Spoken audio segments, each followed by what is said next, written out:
चलो आंसर निकाल लिया इसके अब। जो पिछले दो क्वेश्चन कराए थे उसको देखते हुए।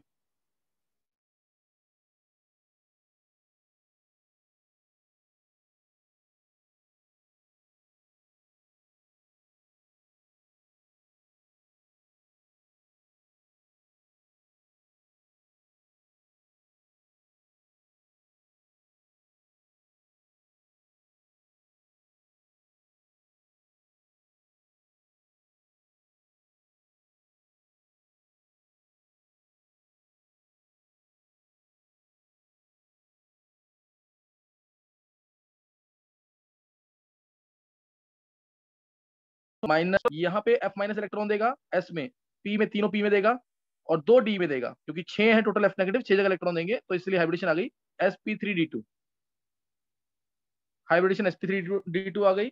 चार अनपेड इलेक्ट्रॉन ये वाले, चार अनपेड है, तो म्यू आ जाएगा अंडर रूट में n into n plus two, 4 into 4 plus 2, magnetic movement आ जाएगी bm, √24 bm, ये इसकी मैग्नेटिक मूवमेंट आ जाएगी। शेप इसकी सबको पता है कैसे बन जाएगी, COF3 नेगेटिव, ये COF6 3 नेगेटिव की शेप है, ये इसकी शेप है। पूरी डिटेल मैंने ध्यान दे दी तुम्हें। अब एक निकालना है डी ऑर्बिटल ऑक्यूपेशन और CFT से आंसर निकालना है। डी ऑर्बिटल ऑक्यूपेशन और CFT से आंसर निकालना है। तो एक बार देखेंगे जल्दी से, एक बार हैंडसेस करेंगे जिसको ये समझ आ गया है, पहले जल्दी से।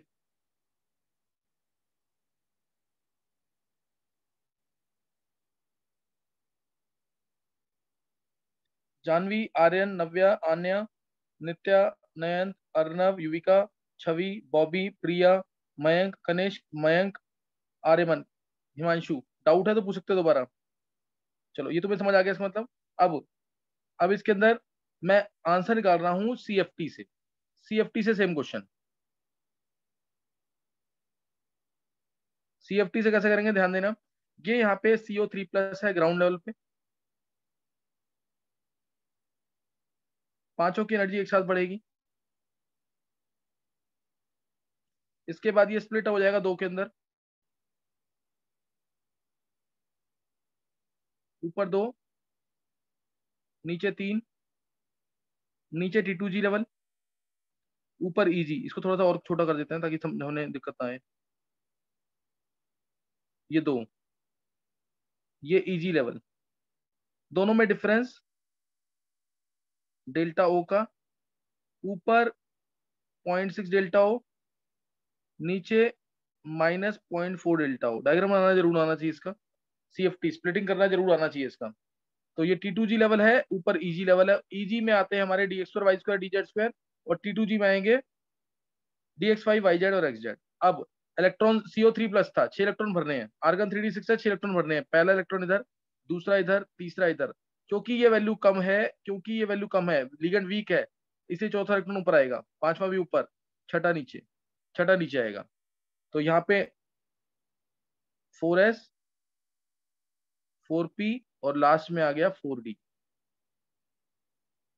ये 4d, 4s, 4p और 4d, 6 जगह इलेक्ट्रॉन देगा f, ये 6 जगह इलेक्ट्रॉन देगा, और हाइब्रिडेशन जाएगी sp3d2। हालांकि CFT से sp3d2 हमें पता नहीं लगता, क्योंकि इसके बॉन्ड्स आयनिक होते हैं। ये एज्यूम करता है कि बॉन्ड्स लिगेंड और मेटल के बीच में आयनिक है।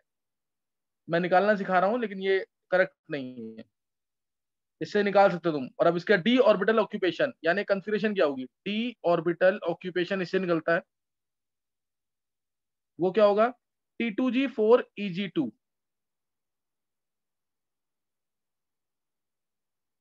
T2G में 4 इलेक्ट्रॉन है, EG में 2 इलेक्ट्रॉन है, T2G4 EG2।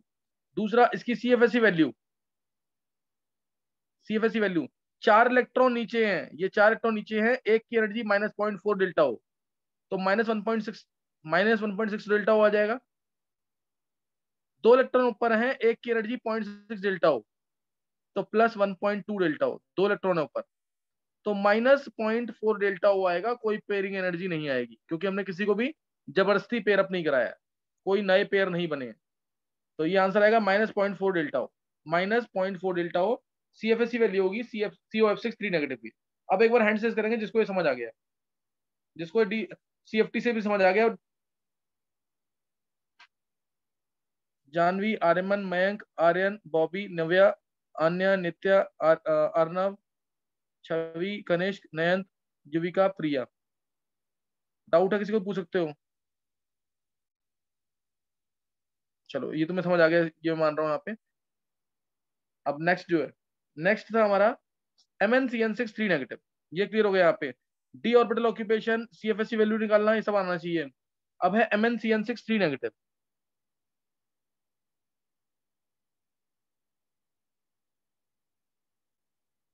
Mn पे +3 चार्ज आया, आर्गन 3d4 है ये, आर्गन 3d4, और लीगेंड स्ट्रॉन्ग है, बैक पेयरिंग होगी। लीगेंड स्ट्रॉन्ग है तब कैसे करते हैं, मैंने तुम्हें सिखाया हुआ ये। Mn3+, 3d4 है ये, 3d4, तो ये 3d, 4s, 4p, इसमें 4d की जरूरत नहीं पड़ेगी, 3d, 4s, 4p। क्योंकि स्ट्रॉन्ग फील्ड लिगेंड है इसलिए दूसरा डायग्राम जरूर बनाना है, बैक पेयरिंग वाला।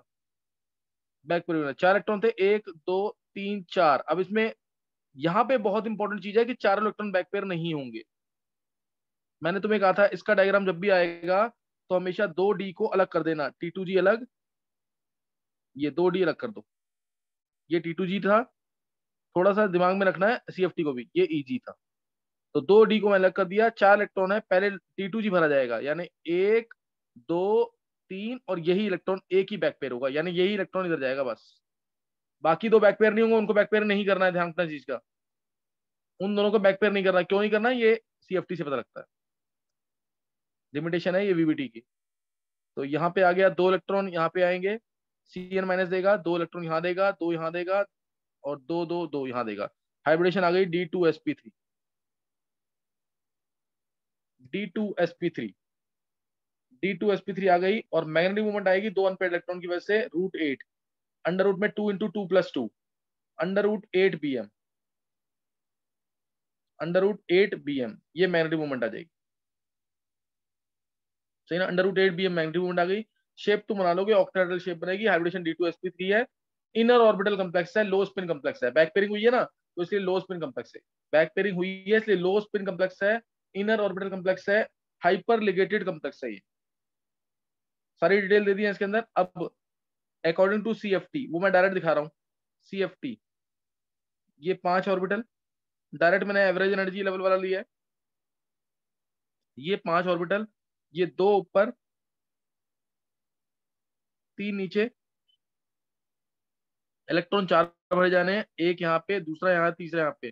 क्योंकि ये वैल्यू बहुत ज्यादा है इसलिए चौथा इलेक्ट्रॉन भी नीचे आएगा। तो डी ऑर्बिटल ऑक्यूपेशन आ गया T2G4 EG0। CFSE value, 4 electron नीचे है, एक के लिए -0.4 डेल्टा ओ था, तो -0.4 × 4, -1.6 डेल्टा ओ। और एक इलेक्ट्रॉन को जबरदस्ती बैक पेयर कराया है इसीलिए +P pairing energy. Delta o greater than P है तो बैक पेयरिंग होगी। CFSE value greater than pairing energy है, pairing energy, energy required for pairing of electrons in a single orbital, तो बैक पेयरिंग होगी। ये याद पूछ सकते हैं डेल्टा ओ और P में क्या रिलेशन है, तो 3 केस डिस्कस करने होते हैं। तो ये यहाँ पे MnCN6 3 नेगेटिव डिस्कस कर लिया है, MnCN6 3 नेगेटिव। नेक्स्ट था NiNH3 होल 6 2 पॉजिटिव, ये कर लिया सबने। NiNH3 होल 6 2 पॉजिटिव किया है सबने कि नहीं? Yes sir. किसने कर लिया है? मयंक। सर नव्या। मयंक के अलावा नव्या ने कर लिया। नव्या इसमें मैग्नेटिक मोमेंट बताओ सिर्फ, नव्या इसमें मैग्नेटिक मोमेंट बताओ सिर्फ। सर √8। हाँ बिल्कुल सही है। लास्ट के 2 बैक पेयर तो नहीं होंगे ना? No sir. हाँ देखो Ni+2 है, लिगेंड स्ट्रॉन्ग है, आर्गन 3d8 आएगा, डायरेक्ट बता रहा हूं मैं भी, ये आर्गन 3d8, निकल 2+, 3d8, 1 2 3 4, एक मिनट जाओ। स्ट्रॉन्ग फील्ड लिगेंड है तो इसको ऐसे मत दिखाओ, यहाँ पे 2 अलग कर दो, डायरेक्ट दिखा रहा हूँ मैं भी ये। 1 2 3 4 5 6, फिर 7वां यहाँ पे, 8वां यहाँ पे, ऐसे आएगा। फिर यहाँ पे sp3d2, sp3d2, ये 6 जगह इलेक्ट्रॉन देगा अमोनिया। 6 इलेक्ट्रॉन देगा, हाइब्रिडेशन sp3d2 आएगी। अगर इसमें वीक फील्ड लिगेंड भी होता तब भी हाइब्रिडेशन क्या आती? अगर NiH2 होल 6 2 पॉजिटिव होता तब भी हाइब्रिडेशन क्या आती? sp3d2। सेम आता तब भी आंसर। ध्यान रखना चीज का, तुम चाहो तो करके देख लो CFT से भी। यही आएगा, √8 BM आएगा दोनों केस में, इसलिए 3D8 है तो लीगेंड का कोई फर्क नहीं पड़ता। लीगेंड का कोई फर्क नहीं पड़ता। जैसे D1 D2 D3 में लीगेंड का कोई फर्क नहीं पड़ेगा, चाहे लीगेंड स्ट्रॉन्ग हो या वीक हो। D8 D9 D10 में भी लीगेंड का कोई फर्क नहीं पड़ेगा, चाहे स्ट्रॉन्ग हो या वीक हो, लेकिन कोऑर्डिनेशन नंबर 6 होना चाहिए, तब ऑक्टेडल होना चाहिए, तो तब की बात कर रहा हूं मैं। CFT के लिए ये आंसर आ गया सीधा। ये 5 स्प्लिट किया, 2 ऊपर 3 नीचे, लीगेंड स्ट्रॉन्ग है 1 2 3 4 5 6 7 8, ये दिखा दिया, ये दिखा दिया इस तरीके से। और उसके बाद sp3d2 sp3d2 हाइब्रिडेशन आ गई, और डी ऑर्बिटल ऑक्यूपेशन आ जाएगा T2G6 Eg2।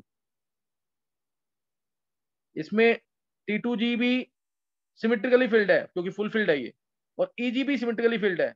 Eg भी सिमेट्रिकल फील्ड है, याद रखते हो, याद कर लेना। इस कंपाउंड में कोई डिस्टॉर्शन नहीं होगा। निकल का अमोनिया से डिस्टेंस 6 के 6 अमोनिया से डिस्टेंस सेम होगा, नहीं तो ऑक्टेट्रल कॉम्प्लेक्स में डिस्टेंस सेम ही रहना चाहिए, लेकिन अगर डिस्टॉर्शन होता है तो डिस्टेंस चेंज भी होता है। इसमें कोई डिस्टॉर्शन नहीं होगा क्योंकि T2G भी सिमेट्रिकली फील्ड है और Eg भी सिमेट्रिकली फील्ड है। Symmetrically field means half field या फुल फील्ड होना। इससे रिलेटेड क्वेश्चन नीट में आया था एक बार, टॉपिक है जॉन टेलर डिस्टॉर्शन, बताऊंगा डिटेल में। अगर लाइन समझ आ गई तो बहुत अच्छी बात है। सिमेट्रिकली फील्ड का मतलब हाफ फील्ड या फुल फील्ड है, तो कोई डिस्टॉर्शन नहीं, सारे बॉन्ड लेंथ इक्वल। तो ये यहाँ पे आ गया sp3d2। और CFSC निकालना है तो नीचे -0.4 डेल्टा हो, ऊपर 0.6 डेल्टा हो, तो आंसर आ गया सीधा नीचे 6 इंटू माइनस 0.4 2.4 आ जाएगा, -2.4 डेल्टा हो, प्लस प्लस इसमें 2, ये 2 इलेक्ट्रॉन ऊपर है तो प्लस 1.2 डेल्टा हो। कोई भी इलेक्ट्रॉन जबरदस्ती बैकपेयर नहीं हुआ है, इसलिए -1.2 डेल्टा हो आंसर है। कोई पेयरिंग एनर्जी नहीं आएगी, किसी भी इलेक्ट्रॉन को हमने जबरदस्ती बैक पेयर नहीं कराया, इसलिए कोई पेयरिंग एनर्जी नहीं आएगी। ये आंसर आ जाएगा इसका। ये NH3 वाला बहुत इंपॉर्टेंट केस है, इसके लास्ट के 2 इलेक्ट्रॉन बैक पेयर मत कर देना, ये वाले D8 में कभी बैक पेयर नहीं होगी अगर कोऑर्डिनेशन नंबर 6 है तो। लास्ट वाला केस भी डिस्कस कर लिया, ब्राउन रिंग, ब्राउन रिंग निकाल लिया सबने? Nitya? Yes sir. Yes sir. हाँ नित्या, क्या आया इसमें, कितने अनपेड इलेक्ट्रॉन आए हैं? सर इसमें इसमें आयरन पे 3 +1 अनपेड। स्टेट। हाँ बिल्कुल सही, आयरन की स्टेट +1 ली है ना नित्या? Yes sir. आयरन की स्टेट +1 आएगी, आर्गन 4s1 3d6 आएगा, आर्गन 4s1 3d6। बस ये क्वेश्चन देने का मतलब ये था, S का इलेक्ट्रॉन हमेशा D में जाता है, ये ध्यान रखना है। 3d 4s 4p, 3d में 6, ये इलेक्ट्रॉन जाएगा पीछे, ये इलेक्ट्रॉन पीछे जाएगा S वाला, Fe+1 है, 2 प्लस नहीं है।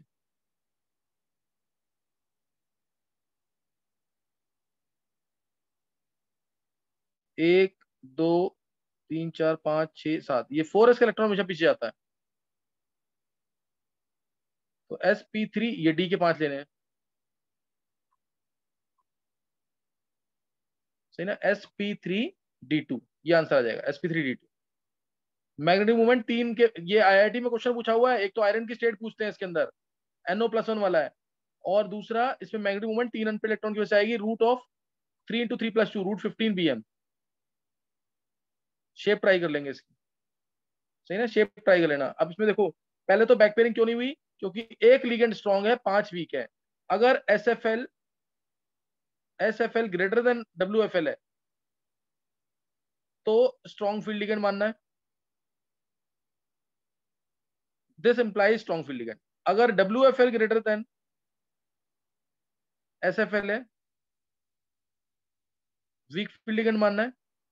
अगर SFL is equal to WFL है, तो भी स्ट्रॉन्ग फील्ड लिगेंड मानना है। Only exceptional cases, only exceptional cases CO H2O होल थ्राइस F3। इसमें इसमें कोबाल्ट 3+ है, ध्यान रखना कोबाल्ट 3+ के साथ, कोबाल्ट 3+ के साथ oxygen donor strong field ligand होते हैं। बताता हूं भी क्यों मैं, स्ट्रॉन्ग फील्ड लिगेंड होते हैं। तो इस कंपाउंड में 3 तो SFL है, H2O को SFL मानना है इसमें, कोबाल्ट 3+ है इसलिए, F को वीक फील्ड लिगेंड। तो SFL इक्वल टू WFL है, लेकिन तब भी हमें WFL लेना है। ये एक्सेप्शनल केस है, बस ये एक्सेप्शनल केस है। नोट कर लिया सारा। अब एक बार हैंड से करेंगे, किसी को डाउट तो नहीं है इसके अंदर।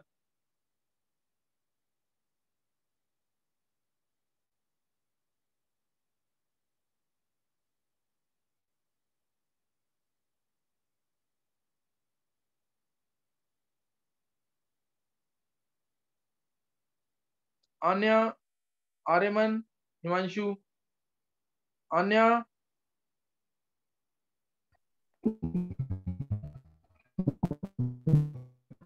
हिमांशु को समझ आ गया। आन्या और आर्यमन, हाँ आन्या सही है। आर्यमन, अन्य, आर्यमन जल्दी क्या कर, थोड़ा हैंड रेस।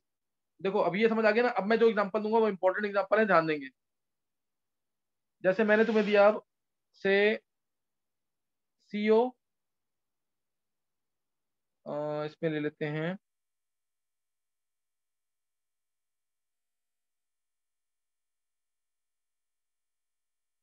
CO के साथ ले लो यहाँ पे CN6,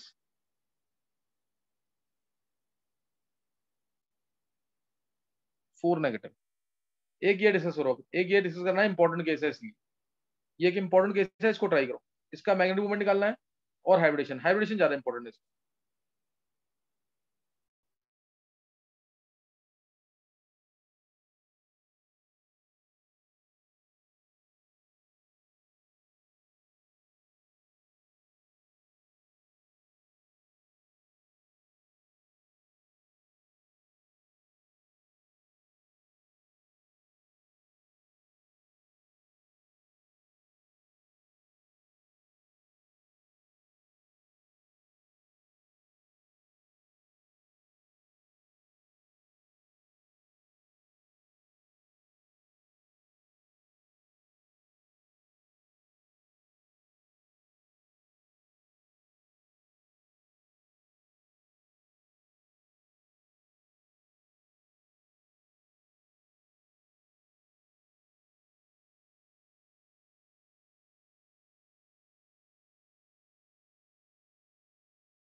हाँ, किस किसने निकाली आंसर इसका?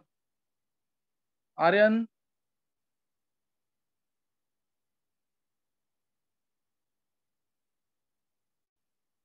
नव्या निकाला sp3d2।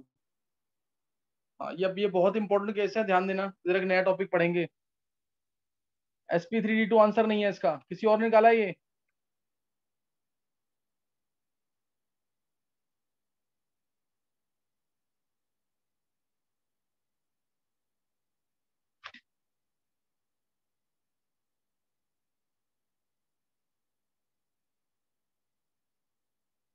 नित्या,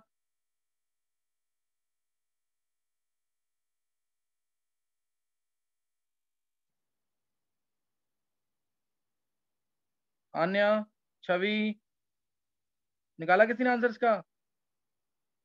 देखो जरा ध्यान देना, यहाँ कोबाल्ट पे चार्ज आ रहा है 2+, x-6 is equal to -4, x आ गया +2। कोबाल्ट 2+ है, ये आर्गन 3d7 है और स्ट्रॉन्ग लिगेंड से, आर्गन 3d7 है और स्ट्रॉन्ग लिगेंड है।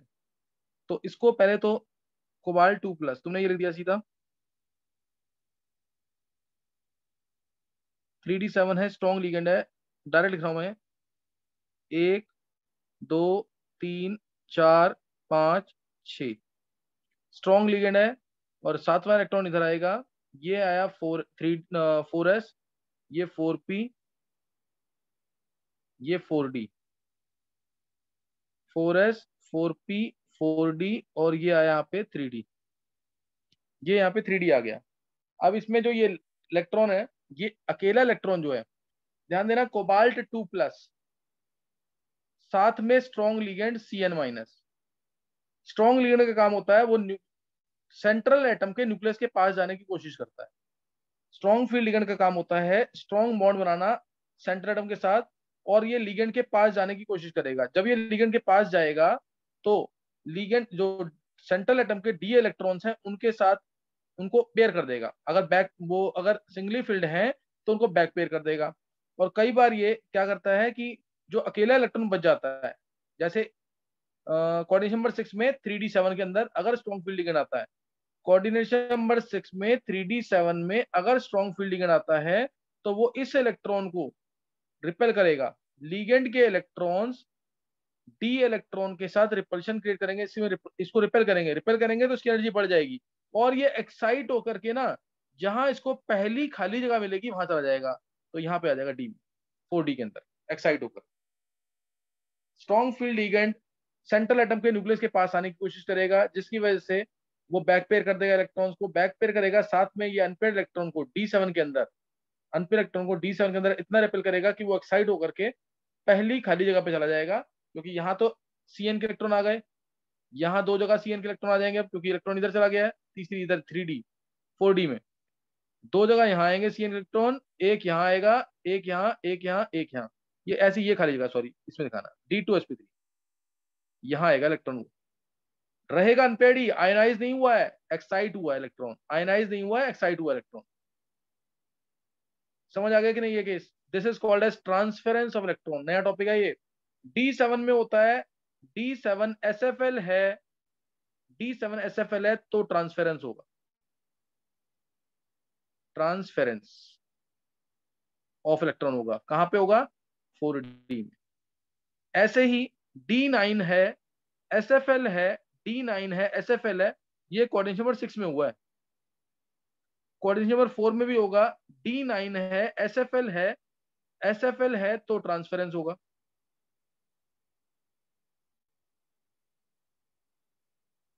कहां पे होगा इसमें? इसमें अभी मैं बता जाएगा, 3d में है, 4p में जाएगा, 4p के लास्ट ऑर्बिटल में, 4p के लास्ट ऑर्बिटल में। ऐसे ही कोऑर्डिनेशन नंबर 5 में भी होता है, D9 है, SFL है तो इलेक्ट्रॉन 4d में जाएगा, ट्रांसफेरेंस टू 4d होगा। ये तीन केसेस हैं ट्रांसफेरेंस के, भूलना नहीं है बिल्कुल भी। एक बार हैंडसेस करना, इसको समझ आ गया? एंट्रेंस लेवल पे है ये, स्कूल लेवल पे शायद ना बताएं ना पूछें इसे, ट्रांसफेरेंस ऑफ इलेक्ट्रॉन, जिसको समझ आ गया ये।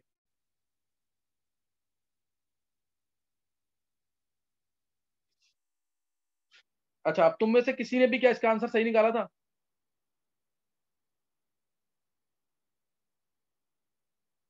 सर मेरा आंसर ये आर्यन, था।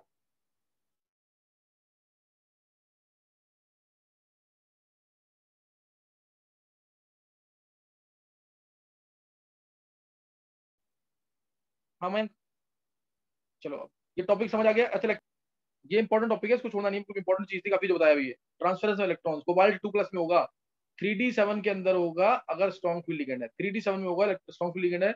रीजन जरूर समझ आना चाहिए, बुक्स में कईयों में दिया होता है लेकिन रीजन प्रॉपरली एक्सप्लेन नहीं किया हुआ है, सही ना, प्रॉपरली रीजन एक्सप्लेन नहीं किया हुआ इसका, तो इसलिए ढंग से करना है इसको। नेक्स्ट अब है, तो मैंने यहाँ पे केसेस जो लिए ना, मैं एक बार जल्दी से समराइज कर रहा हूँ इसको, जल्दी से समराइज कर रहा हूँ उसका। देखो D1 टू D3, इसमें हाइब्रिडेशन हमेशा D2sp3 होगी। मैं कंडीशन नंबर 6 की बात कर रहा हूँ, ये चीज जरूर याद रखना, कंडीशन नंबर 6 में हाइब्रिडेशन हमेशा D2sp3 होगी, हमेशा D2sp3। लो स्पिन हाई स्पिन कोई डिफाइंड नहीं है इसमें, क्योंकि एक ही टाइप की कंफिग्रेशन आएगी हमेशा। फिर D8 से लेकर के D10, इसमें भी हाइब्रिडेशन हमेशा के लिए फिक्स है, चाहे स्ट्रॉन्ग फील्ड लिगेंड हो या वीक फील्ड लिगेंड हो, irrespective of the ligand hybridisation is always sp3d2, irrespective of the ligand. Low spin high spin इसमें भी डिफाइंड नहीं होंगे, क्योंकि एक ही जैसी कंफिग्रेशन होगी। सिर्फ SFL और WFL डिफाइन किसके लिए है? D4 से लेकर D7 तक के लिए, D4 से D7 के लिए डिफाइंड है। अगर WFL है, अगर WFL है तो sp3d2 हाइब्रिडेशन होगी, SFL है तो D2sp3 हाइब्रिडेशन होगी। ये पूरा कंक्लूजन है जो मैंने कल तुम्हें पढ़ाया और आज जो पढ़ाया। WFL है तो क्या होगा और SFL है तो क्या होगा? WFL है तो sp3d2 यानी आउटर ऑर्बिटल कॉम्प्लेक्स, यानी hypoligated complex, hypoligated complex, low spin high spin complex बनेंगे। और अगर SFL है D4 से D7 में, तो D2sp3 inner orbital complex, hyperligated complex और low spin complex. Magnetic movement zero होगी या लो होगी।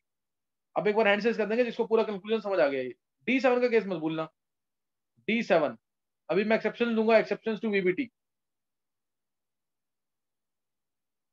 D7 में ट्रांसफरेंस हुआ था, नव्या, जानवी, बॉबी, मयंक, नित्या, प्रिया, आर्यन, नयन, युविका, कनिष्क, आर्यमन, हिमांशु। बस ये ध्यान रखना कि जो मैं क्वेश्चंस करा रहा हूँ, छवि, जो मैं क्वेश्चंस करा रहा हूँ, जो ये क्वेश्चन 2 बार रिपीट कर लेगा उसको कोई दिक्कत नहीं आने वाली कहीं पे भी। ये सारा कंक्लूजन दे दिया मैंने इसका, रिपीट जरूर करना है, छोड़ दोगे तो भूल जाओगे थोड़े टाइम में, इसको रिपीट जरूर करना है। जैसे सोडियम नाइट्रोक्लोराइड, ये तो नीट में भी पूछा हुआ है, इसमें तो सारे ही SFL है। आयरन पे 2+ चार्ज आएगा, आर्गन 3d6 आएगा, बैक पेयरिंग कर देना। सोडियम नाइट्रोक्लोराइड इंपॉर्टेंट कंपाउंड है, सही ना, इंपॉर्टेंट कंपाउंड है, तो इसका जरूर ध्यान रखना। अब CO के साथ H2O होल 6 3+ और एक CO C2O4 होल थ्राइस 3-, ये 2 क्वेश्चन करोगे, ये 2 ट्राई करो। COH2O क्वेश्चन नोट कर लो जल्दी से, COH2O whole 6 3+, COC2O4 whole thrice 3-, ये दोनों ट्राई करो जल्दी से और रिज्वाइन कर लेना।